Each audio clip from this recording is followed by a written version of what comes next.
അബിലേക്ക് വരുന്നുമ്പോൾ ഷഫീദ് റാവുത്തറിലേക്ക് പോകുന്നു. ഷഫീദ്, അപ്പോൾ മുഖ്യമന്ത്രിക്ക് ഈ പറയുന്ന കമ്പനികളുമായി ഇടപാടുമായി പരോക്ഷ ബന്ധമുണ്ട് എന്നുകൂടി ROC പറയുകയാണോ? അങ്ങനെയെങ്കിൽ അത് അതിഗുരുതരമായ പരിണാമഗുപ്തിയിലേക്ക് പോവുകയാണ് ഷഫീദ്. അശ്മി, ഇപ്പോൾ ഏറ്റവും ഒടുവിൽ പുറത്ത് വന്നിരിക്കുന്നത് നമുക്ക് ലഭിച്ചിരിക്കുന്ന റിപ്പോർട്ടിൽ ചില കാര്യങ്ങൾ വ്യക്തമാക്കുന്നുണ്ട്. അത് ഗുരുതര സ്വഭാവത്തിലുള്ളതാണ് എന്നുള്ള കാര്യത്തിൽ തർക്കമില്ല. അതിൽ പറയുന്ന കാര്യങ്ങൾ ഇങ്ങനെയാണ്.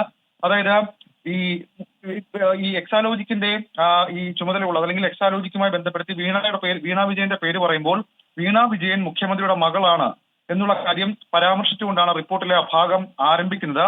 അതിൽ പറയുന്നത് CMRL KSIDCക്ക് ഓഹരിയുള്ള കമ്പനിയാണ്. ഇതുമൂലം മുഖ്യമന്ത്രിക്ക് CMRL പരോക്ഷ നിയന്ത്രണമുണ്ട്. ആ വാക്ക് തന്നെ സൂചിപ്പിക്കുന്നത് ആ വിധത്തിലാണ് എന്നുള്ളതാണ് ഏറ്റവും ഗൗരവമുള്ള കാര്യം. ആ റിപ്പോർട്ടിൽ ആ കാര്യം പരാമർശിക്കുന്നത് ഇങ്ങനെയാണ്.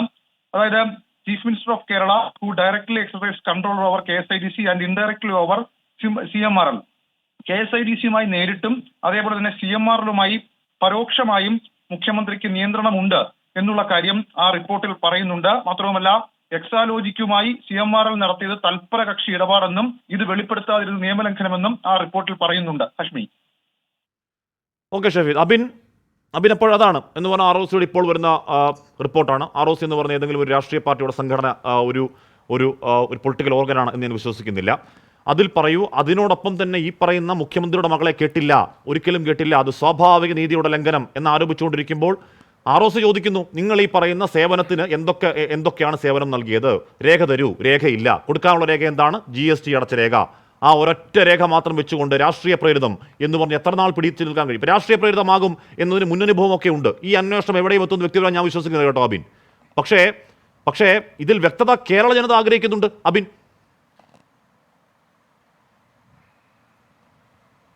അതായത് ശ്രീ ഹാഷ്മി, ഇപ്പോൾ CPMന്റെ പ്രതിനിധി ഇവിടെ ഇത്രമാത്രം വികാരഭരിതനാവേണ്ട യാതൊരു സാഹചര്യവുമില്ല. ഇപ്പോൾ കാരണം എന്താ? ഇപ്പോൾ എക്സാലോജിക് കമ്പനി, ആ കമ്പനി മുഖ്യമന്ത്രിയുടെ മകളുടെയാണ്, നമുക്കറിയാം. ഈ കമ്പനിയെക്കുറിച്ച് ഇത്ര നാൾ, ഇപ്പോൾ കഴിഞ്ഞ ഒരു 6 മാസത്തിന് മുകളിലായി IT സെറ്റിൽമെൻറ്റ് ബോർഡ് റിപ്പോർട്ട് വന്നതിന് ശേഷവും അല്ലാതെയും വിവിധ തരത്തിലുള്ള ആരോപണങ്ങൾ നിലനിൽക്കുകയാണ്. ഈ കമ്പനിയുടെ ഏതെങ്കിലും ഒരു പ്രതിനിധി ഇതേവരെ ഏതെങ്കിലും ഒരു മാധ്യമത്തിൻ്റെ മുമ്പിൽ വന്ന് ഈ സേവനങ്ങളാണ് ഞങ്ങൾ CMRLന് കൊടുത്തത് എന്ന് പറഞ്ഞിട്ടുണ്ടോ? വേണ്ട, പത്രക്കുറിപ്പ് മതി. യഥാർത്ഥ പ്രശ്നം അതാണ്. ഒരു വാർത്താക്കുറിപ്പ് മതി. എക്സാലോജിക് കമ്പനിയുടെ ഒരു വാർത്താക്കുറിപ്പ് മതി. ഈ പറയുന്ന കാര്യങ്ങൾക്ക് അസംബന്ധമാണ് ഒറ്റ ഒരു വാർത്താക്കുറിപ്പ് അതെങ്കിലും മതി എന്നത് മാത്രം. അത് മാത്രമല്ല ഹാഷ്മി, ഈ പത്രക്കുറിപ്പ് ഇറക്കാത്തതിന് പുറമെ CPMന്റെ നേതാക്കന്മാർ ദിനം പ്രതി ആവേശത്തോടുകൂടി ഇറങ്ങുകയാണ്. എന്തിനു വേണ്ടിയിട്ടാ?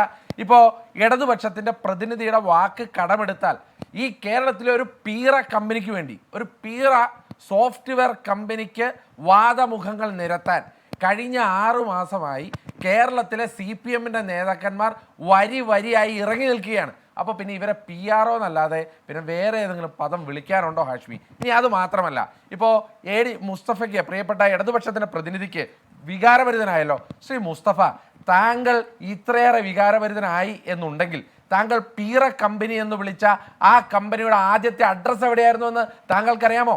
നിങ്ങളൊക്കെ ഇപ്പോൾ ന്യായീകരണമായി CPMന്റെ കേന്ദ്ര കമ്മിറ്റി അംഗങ്ങളും സംസ്ഥാന സെക്രട്ടറിയും പാർക്കുന്ന ഫ്ലാറ്റിൻ്റെ അഡ്രസ്സാണ് എന്ന് ഇവിടെ പറഞ്ഞു വെക്കാൻ ശ്രമിക്കുന്നുണ്ടല്ലോ ഹാഷ്മി. ഈ കമ്പനി ആദ്യം രജിസ്റ്റർ ചെയ്യുമ്പോൾ CPMന്റെ സംസ്ഥാന കമ്മിറ്റി ഓഫീസിൻ്റെ അഡ്രസ്സാണ് കൊടുത്തിരുന്നത്. പ്രിയപ്പെട്ട ഈ മുസ്തഫയ്ക്കൊക്കെ എന്തെങ്കിലും അതിനകത്ത് ആത്മാർത്ഥത ഉണ്ടെങ്കിൽ ആദ്യം CPMനെ ചോദ്യം ചെയ്യും മുസ്തഫ. CPMന്റെ സംസ്ഥാന സെക്രട്ടറിയുടെ മകള് ഒരു വട്ട കമ്പനി, ഒരു കറക്ക് കമ്പനി, താങ്കളുടെ ഭാഷയിൽ ഒരു പീറ കമ്പനി തുടങ്ങിയിട്ട് ആ പീറ കമ്പനിക്ക് നിങ്ങളൊക്കെ വെയിലും മഴയും കൊണ്ട് നിങ്ങളുടെ ചോരയും നീരുമാക്കിയ AKG സെന്ററിന്റെ അഡ്രസ്സ് കൊടുത്ത് അവിടെ അഴിമതിയും സ്വജനപക്ഷപാതവും കാണിച്ചിട്ട് ആ പാർട്ടിയിൽ ഉള്ളിൽ ചോദ്യം ചെയ്യാനാവാതെ ഈ ചാനലിന് മുമ്പിൽ വന്ന് വികാരഭരിതനായിട്ട് വല്ല കാര്യവുമുണ്ടോ? ഇനി അത് മാത്രമല്ല, ഇവിടെ എത്ര കാലമായി നമ്മൾ ചോദിക്കുന്നു, ഒരൊറ്റ ചോദ്യമല്ലേ ഉള്ളൂ ഹാഷ്മി. എക്സാലോജിക് കമ്പനി CMRLുമായി ഒരു കരാറുണ്ടാക്കി, ശരി, സമ്മതിച്ചു. ആ കരാറിൽ എന്ത് സേവനമാണ് കൊടുത്തത്? നമ്മുടെ ചോദ്യമേ ഇതേ ഉള്ളൂ. ആ ചോദ്യം ചോദിക്കുമ്പോൾ മറ്റേ എക്സലോജിക് കമ്പനിയും CMRL കമ്പനിയും തമ്മിലുള്ള കരാറ് CMRL കമ്പനിയുടെ ഓഫീസിന്റെ ചില്ലിൽ MS വിൻഡോസ് പതിക്കാൻ വേണ്ടി അവർ കരാറെടുത്തുവെന്നും അതുപോലെ തന്നെ പവർ പോയിന്റ് ഉണ്ടാക്കാൻ വേണ്ടി കൂടുതൽ കോൺട്രാക്ട് കൊടുത്തുവെന്നും എക്സൽ ഷീറ്റ് ഉണ്ടാക്കാൻ വേണ്ടി കുറെ പേപ്പർ മേടിച്ചുവെന്നും ഒക്കെ ഇവിടുത്തെ ഇടതുപക്ഷത്തിന്റെ വക്താക്കന്മാർ വന്ന് പറയുമ്പോഴാണ് ഈ പ്രശ്നം.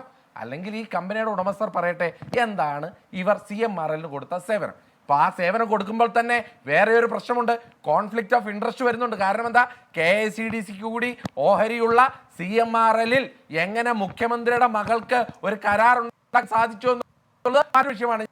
ശരി അഭിഞാത്തമേ ഷോൺ ഇപ്പോൾ ഷോൺ എത്ര വരെ ഉള്ളൂ? ഒറ്റ ചോദ്യം ഷോണിനോട്. ഷോൺ ഇവിടെ ഞാൻ AK ബാലനെ കുറിച്ച് എക്സാലോജിക്കിന്റെ PR പോലെ സംസാരിച്ചു എന്ന് ഞാൻ പറയുന്നത് എനിക്ക് വളരെ ഇഷ്ടമുണ്ടായിരുന്ന വളരെ ഇഷ്ടമുള്ള നേതാവാണ്, വളരെ വളരെ സ്നേഹമുള്ളൊരു നേതാവാണ്. ആ നേതാവ് ഇത്തരത്തിൽ എക്സാലോജിക്കിന് വേണ്ടി അദ്ദേഹത്തിൻ്റെ ആത്മാവ് മൊത്തം എടുത്ത് വാദിക്കുന്ന പോലെ വളരെ വീറോടും വാശിയോടും വാദിക്കുന്നത് കണ്ട ഒരു വേദനയിൽ നിന്നാണ് ആ ചോദ്യം ഉണ്ടാകുന്നത്. പോട്ടെ, ഷോൺ കൂടിയ വാർത്താ സമ്മേളനം അല്ലെങ്കിൽ ആ പ്രതികരണങ്ങൾ കേട്ടതാണ്.